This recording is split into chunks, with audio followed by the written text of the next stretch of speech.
Hey you guys, welcome back to the new video. Hope आप सभी लोग ठीक होंगे एंड आपकी तैयारी भी एकदम अच्छी तरीके से चल रही होगी।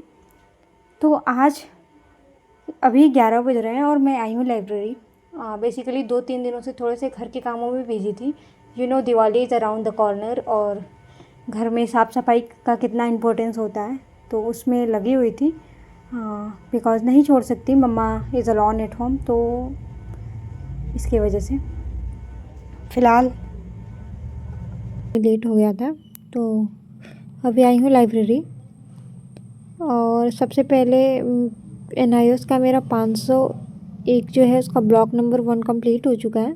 तो मैंने सोचा कि आगे बढ़ने से बेहतर है एक बार उसके क्वेश्चन जितने भी हैं प्रैक्टिस कर ले। तो आई थिंक यूट्यूब पे Manu ma'am, like I don't know उनका नाम और मुझे चैनल का नाम ठीक से याद नहीं है। मैं यहाँ पे लगा दूँगी, आप देख लीजिएगा बाद में। तो उनसे मैंने 501 का ब्लॉक नंबर 1 का जो है 2 पार्ट में उन्होंने कंप्लीट क्वेश्चन प्रैक्टिस करवाया हुआ है, तो वहाँ से करा। और उसके बाद से फिर टेलीग्राम पे आप जब जहाँ भी DSSV का देखोगे तो आपको एक चीज़ें बड़ी ही कॉमन मिलेंगी वहाँ पे। ये प्रतीक सर की जो बुक NIOS समरी बुक है वो, और उसकी क्वेश्चन प्रैक्टिस सेट में है वो सारी चीज़ें। तो सर ने वहाँ पे ब्लॉक नंबर 1 का 501 का बहुत सारे क्वेश्चन, लाइक 250-300 के करीब क्वेश्चन आपको प्रोवाइड कराए हैं। तो उसमें से मैंने भी कुछ क्वेश्चन, मैंने सोचा कि पहले 50 क्वेश्चन करते हैं और नेक्स्ट डे 50 करेंगे, ऐसे करके आधे आधे एक टाइम में पूरा करना काफ़ी थोड़ा सा बोरिंग सा हो जाता है। और बाकी भी सब्जेक्ट है तो सब पे फोकस करना रहता है, तो बेहतर यही होगा कि थोड़े थोड़े पार्ट में हम कंप्लीट करें तो कर लेंगे क्वेश्चन के प्रैक्टिस अच्छे से। अगर आपको भी देना हो तो आप वहाँ से टेलीग्राम पे जाके सिंपली आपको वो लिंक मिल जाएगा, तो आप वहाँ से दे सकते हो। तो मैंने सबसे पहले क्या करा कि नंबरिंग कर ली। मुझे 1 से 50 मतलब 1 से लेके 50 तक क्वेश्चन सॉल्व करना है, तो मैंने 1 2 3 लाइक ऐसे 50 तक नंबरिंग कर लिया। उसके बाद से मैंने सोचा कि चलो एक बार नोट्स रिवाइज कर लेते हैं, उसके बाद से मैं क्वेश्चन सॉल्व करूँगी। तो यहाँ पे बस मैं NIOS का नोट्स रिवाइज कर रही हूँ और बहुत सारे लोग NIOS के नोट्स को लेके बहुत परेशान हैं, तो उसके लिए मैं सेपरेट वीडियो आपको बना दूँगी। और इस टाइम थोड़ा सा मैं गांव में रहती हूँ, तो नेटवर्क का थोड़ा सा दिक्कत हमेशा ही रहता है और इस टाइम कुछ ज़्यादा ही है, तो हो सकता है आपको वीडियो थोड़ी लेट मिले, तो आप एडजस्ट कर लेना। बाकी मैं आप लोग को बता दूंगी, क्योंकि हर एक वीडियो के नीचे मैं देखती हूँ कि आप लोग के यही क्वेश्चन रहते हैं कि NIOS का नोट्स प्रोवाइड करा दो। तो देखो, मैं जहाँ से बना रही हूँ वो सोर्स आप लोग के पास इजीली अवेलेबल हो जाएगा, क्योंकि मैं अपना प्रोवाइड करा देती, लेकिन अभी कंप्लीट नहीं हुआ है। बहुत सारे लोग बोल भी रहते हैं कि जितना हुआ है उतना दे दो, लेकिन मुझे ये ठीक नहीं लगता। मेरे हिसाब से अगर चीज़ें पूरी कंप्लीट हो तो एक बार उसको देख के और फिर मैं प्रोवाइड करा देती। लास्ट स्टेज में अगर आप लोगों को चाहिए तो मैं दे दूँगी, जब तक मेरा कंप्लीट नहीं हो जाता तब तक मैं बता देती हूँ कि मैं कहाँ से कर रही हूँ।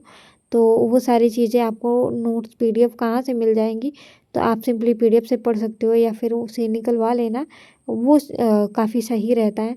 और NIOS आप खुद से पढ़ने बैठो ना तो आई थिंक बहुत ज़्यादा बोरिंग है और बहुत ज़्यादा ब्रॉड है, तो कुछ चीज़ें हैं जो समझ में नहीं आती हैं वहाँ पे, तो आपको एक थोड़ी सी टीचर की हेल्प लेना ज़रूरी हो जाता है। तो इससे बेहतर है कि आप मैम से पढ़ो, सर से पढ़ो, जहाँ से बेसिकली मैम ने ही कंप्लीट करवाया, तो मैं गार्गी मैम को फॉलो कर रही हूँ, तो आप लोग को मैंने पहले भी बताया था।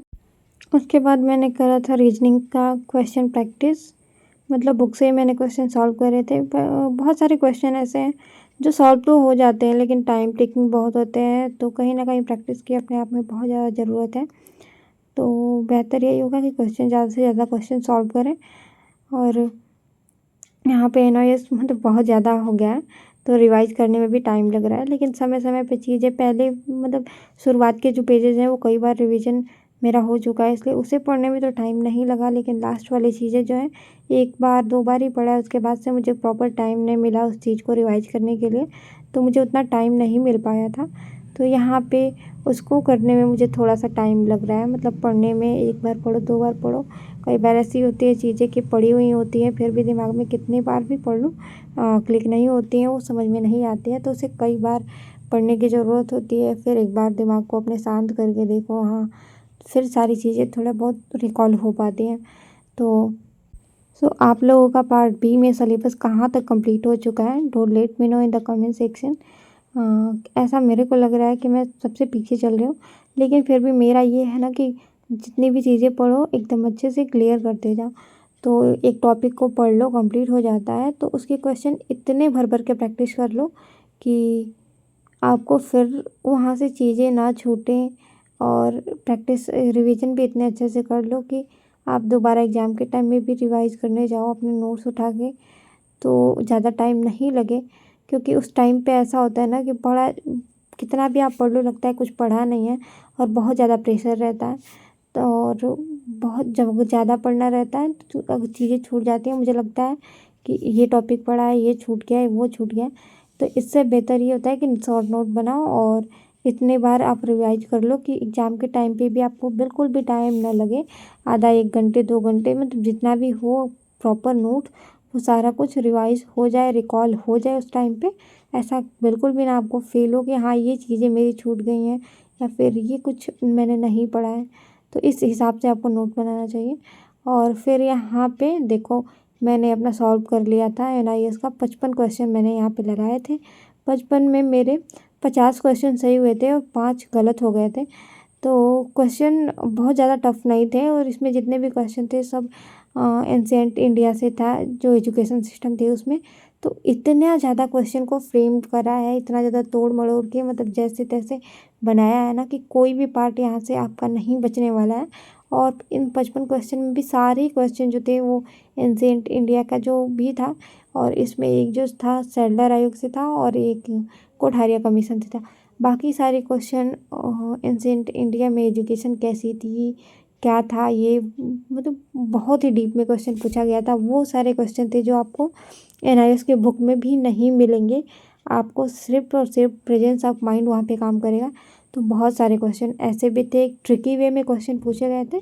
तो बेहतर ये है कि आप भी क्वेश्चन साथ साथ सॉल्व करते जाओ, तो चीज़ें और भी आसानी से समझ में आती हैं और क्लियरिटी एक आ जाती है कि हाँ यहाँ तक मैंने कंप्लीट कर लिया है और ये टॉपिक मेरा एकदम क्लियर है।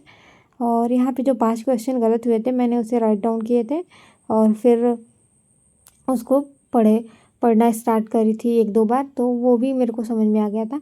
एक बार तो ऐसा था कि उस टाइम पे जैसे कि एक क्वेश्चन था कि उस टाइम पे शिक्षा का संरक्षण कैसे किया जाता था, तो उसमें था कि रटवा कर किया जाता था।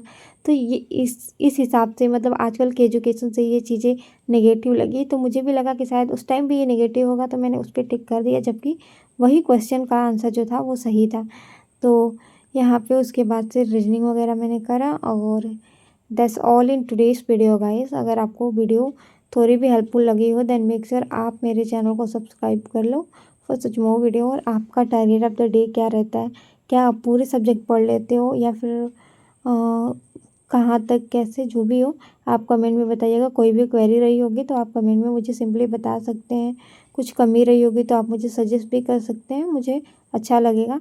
और ये बस आज का जो ब्लॉग है आपको थोड़ा सा लेट मिलेगा, तो I am really sorry for that. और मिलते हैं नेक्स्ट वीडियो में।